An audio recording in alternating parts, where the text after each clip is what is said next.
આણંદના સાંસદ મિતેશ પટેલના વિવાદિત નિવેદનનું વિવાદ. કોંગ્રેસે આ નિવેદનને આદર્શ આચાર સંહિતાનું સ્પષ્ટ ભંગ ગણાવી કાર્યવાહીની માંગ કરી.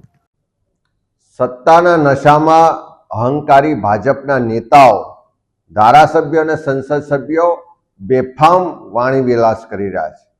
ગઈકાલે જ આણંદ જિલ્લામાં રાજ્યના ઉપમુખ્યમંત્રીની હાજરીમાં આણંદના સાંસદે બેફામ વાણી વિલાસ કરી અને ધમકી આપતા હોય એવા સ્વરૂપમાં ભાષણો કર્યા કે એક પણ સીટ કોંગ્રેસની આવશે તો એ આખા તાલુકાને અમે ગ્રાન્ટ નહીં આપીએ. આખા તાલુકાના લોકોને ગ્રાન્ટ નહીં આપવાની જે ધમકી આપે છે, આ પહેલો બનાવ નથી. પહેલા પણ ભાજપના અનેક નેતાઓ, ધારાસભ્ય આ રીતે ધમકીઓ આપી ચૂક્યા છે કે ભાજપને મત નહીં આપો તો તમારા વિસ્તારમાં વિકાસ નહીં થાય, ગ્રાન્ટ નહીં મળે, તમને કોઈ યોજનાનો લાભ નહીં મળે. એ નેતાઓને કહેવા માંગીએ છીએ કે પ્રજાએ મત આપ્યા એટલા માટે ચૂંટાયા છો. પ્રજાના પડસેવાના ટેક્સના પૈસામાંથી પગાર લો છો.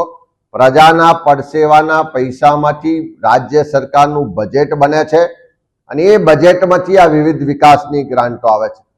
આજે હું ધારાસભ્ય હોઉં તો મને પગાર મળે છે એ ગુજરાતની પ્રજાના ટેક્સના પૈસાનો પગાર છે. મને જે ગ્રાન્ટ મળે છે એ ગુજરાતની પ્રજાના ટેક્સના પૈસામાંથી જે બજેટ બને છે એમાંથી ગ્રાન્ટ મળે છે. જે વિકાસના કામો માટે રકમ ફળવાય છે એ પૈસા પણ પ્રજાના છે.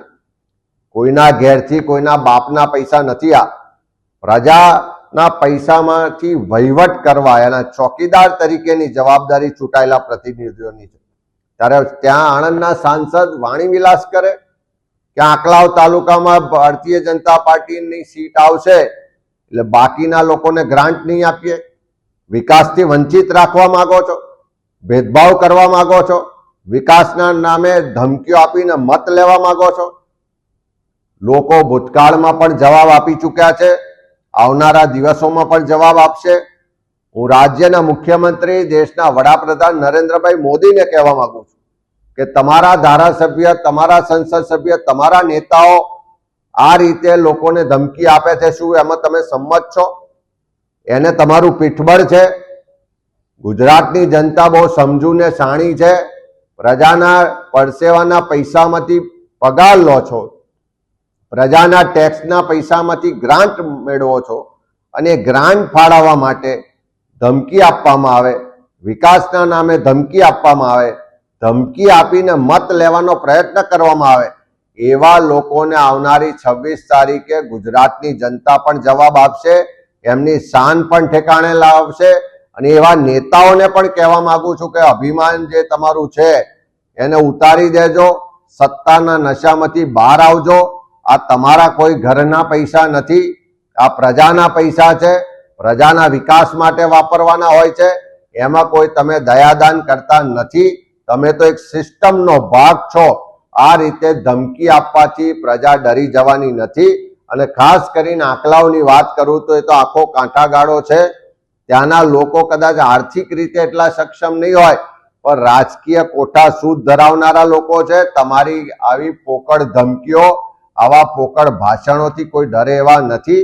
આવનારી 26 તારીખે આંકલાઓ પણ જવાબ આપશે ને ગુજરાતની જનતા પણ જવાબ આપશે કે આ અહંકારી જે શાસકો, ભાજપના ધારાસભ્ય અને નેતાઓ જે વાણી વિલાસ કરીને ગુજરાતની જનતાને, મતદારોને ડરાવવા દબાવવાનો પ્રયત્ન કરે છે એનો જવાબ પણ 26 તારીખે મળશે.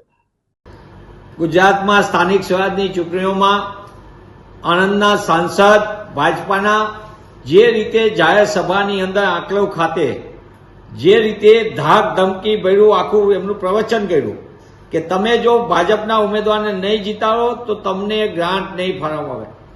સાંસદ શ્રી, આપ ચૂંટણી જીતવા માટે અને ભાજપને જીતાડવા માટે જે રીતે બે બાકરા બન્યા છે, કાશ તમે જો પહેલા ભાજપા વાળાએ જનતાલક્ષી કામો કર્યા તો તમારે આ ધાક ધમકી ન આપવી પડે. જે રીતનું એમનું નિવેદન આવ્યું છે, નિવેદન ગેરબંધારણીય છે અને સાથે સાથે લોકતંત્રમાં આવા નિવેદનનું કોઈ સ્થાન ન હોઈ શકે. કારણ કે ગ્રાન્ટ એ ભાજપાના સાંસદ હોય, ધારાસભ્યો હોય કે અન્ય લોકો હોય એમના ખિસ્સામાંથી નથી આપતા. પ્રજા ટેક્સ ભરે છે. ઝૂંપડામાં રહેતો નાનામાં નાનો માણસ હોય કે બંગલામાં રહેતો અમીર હોય, તમામ આ દેશમાં ટેક્સ ભરે છે. એ સીધો હોય પ્રત્યક્ષ અથવા પરોક્ષ રીતે સીધો કરવેરામાં આવે છે અને એના નાણામાંથી આ ગ્રાન્ટ આવે છે પ્રજાલક્ષી.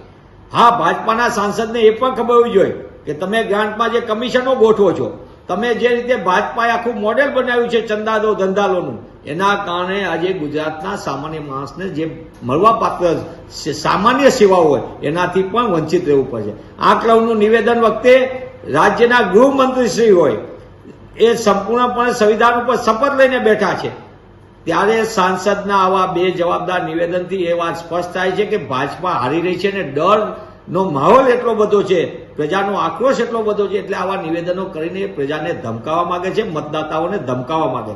ત્યાં ઇલેક્શન કમિશનની સીધી જવાબદારી બને છે ફ્રી એન્ડ ફેર ઇલેક્શન કરવા માટે. એની જવાબદારી બને છે કે તેમને તાત્કાલિકપણે આ બાબતને સંજ્ઞાન લઈ અને આંકલન સહિતના મતદાતાઓમાં ડર પેદા કરવા માટે તેમનું જે નિવેદન છે એ નિવેદનની સામે તાત્કાલિક સાંસદ સામે ગુનો દાખલ કરવો જોઈએ અને પગલાં ભરાવવા જોઈએ. ભાજપાના નેતાઓમાં થોડી પણ શરમ હોય અને રાજ્યના ગૃહમંત્રીશ્રીને પણ એમ લાગતું હોય કે આ નિવેદન ખોટું છે, તો તેમને તાત્કાલિકપણે ગુજરાતની જનતાને કહેવું જોઈએ કે અમારી નીતિ ને નિયત હકીકતમાં સાંસદ કે એવી જ છે ભાજપાની કે એ કંઈક જુદું વિચારે છે. આનો જવાબ પણ ગુજરાત અને ગુજરાતીઓ માંગી રહ્યા છે.